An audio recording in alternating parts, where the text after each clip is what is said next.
Loin des regards, loin du bruit, l'endroit est presque introuvable. Bienvenue à l'Échellette, un camping naturiste au cœur de la forêt.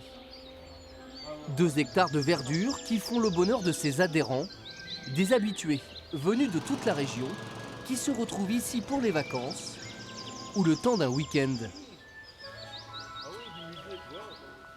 C'est la nature, on est sous les bois comme vous voyez, et puis là on fait un petit peu de travail ensemble, là, les fleurs, il y a tout ça qui pousse. Quand il fait un peu plus froid, eh ben, on va parfois aux champignons, choses comme ça. Voilà, on découvre la nature en étant nus. Nus au milieu de la forêt. Le camping de l'Échellette a été créé il y a 35 ans sur ce terrain privé. Ici, les adhérents retrouvent la tranquillité qui se fait de plus en plus rare sur les plages naturistes. Leurs cotisations ont même permis de construire une piscine. On se répète toujours en disant on est dans la nature, mais elle est tellement riche et elle est tellement fragile. Donc pour nous, c'est une chose à laquelle on est très sensible. Nous, on ne cherche pas à choquer les gens, donc on ne veut pas forcément être vu nu.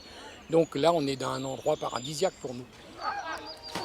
L'été, ils sont parfois une centaine à se réunir ici, à la lisière de la forêt de Grimbaud.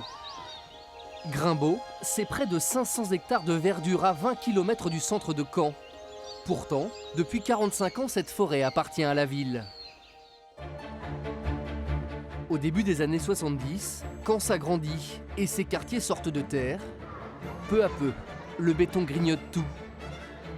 Alors, pour offrir un peu de verdure et d'espace au Canet, un adjoint au maire nommé Franck Dincombe a une idée. En 1972, il achète à un propriétaire privé cette forêt sans grande valeur pour une bouchée de pain. Débute alors un énorme chantier pour aménager des allées, creuser un plan d'eau et même construire un parcours sportif et un parc animalier. À l'époque, le pari de Franck Dincombe est osé, mais le succès est presque immédiat.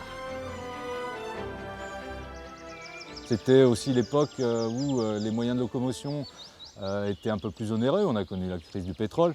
On ne partait pas en vacances très loin et la sortie, c'était on allait en forêt de Grimbaud ou alors à la plage. Avoir une forêt à 20 km, ça peut paraître très loin, mais il y a quand même une fréquentation qui est là et qui prouve que le besoin est là. C'est vrai que c'était une idée de génie et d'offrir au Canet ce patrimoine, c'est quand même quelque chose d'exceptionnel. Un patrimoine que la ville de Caen continue d'entretenir et de valoriser. Son parc animalier attire des milliers de visiteurs, environ 300 000 chaque année. On le voit, les grands week-ends, c'est blindé. Là, ça va, on est en semaine, mais c'est vrai qu'arriver les week-ends, dès qu'il fait beau, les parkings sont pleins. Et ça fait du bien, c'est vrai, ça fait du bien.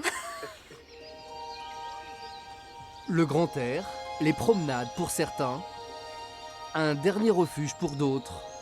Car la forêt de Grimbaud abrite aussi un lieu étonnant et presque unique en France. Un cimetière réservé aux petits animaux de la ville. Un espace créé il y a une trentaine d'années pour répondre à la demande des citadins. 600 emplacements où sont enterrés des chats, des chiens et toutes sortes d'animaux de compagnie. Un hérisson, par exemple, ça m'est arrivé. Un oiseau aussi, que je crois même de mémoire, un poisson aussi, il y a quelques années, des choses comme ça. J'ai vu des gens, en larmes, quoi. Oui, ça m'est arrivé quelques fois, oui. C'est émouvant, c'est vrai.